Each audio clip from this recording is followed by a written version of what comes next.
Prvi polčas je bil, tako kot je trener rekel, v garderobi težak. Oni so se zaprli, povlekli so se nazaj, praktično so skozi stali. Dajali so te dolge žoge čez, če bi jim kje ratali, super, če ne pa nič. Držali so, probali so držati nulo.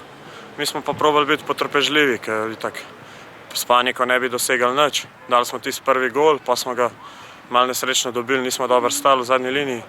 Ampak na koncu, pač, ko si potrpežljiv, te tudi sreča nagradi.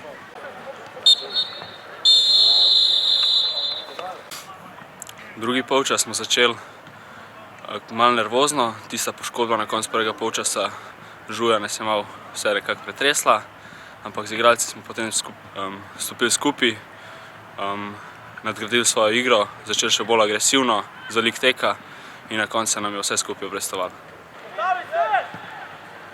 Druga stran! Bravo, Rok, bravo!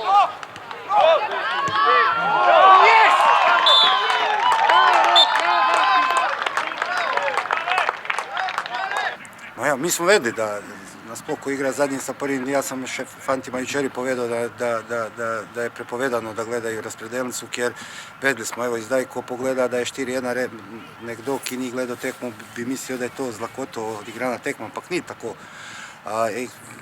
Bilje je ekipa, ki se je pošla braniti sa svih 11 igralcev, ki su fizično moćni, to nije jednostavno prebiti. Enkrat nam je ratalo, ampak na našu žalost smo prijeli gol, potem pa drugi počas smo ponavljali stvari, bili potrpežljivi i mislim popolnoma zasluženo zmagali, ampak sigurno da je tekma teška i veliko teža kako rezultat govori.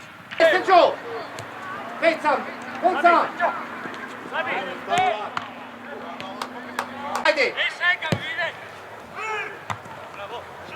Igor, znaš, Srđo, ajmo go, ajde!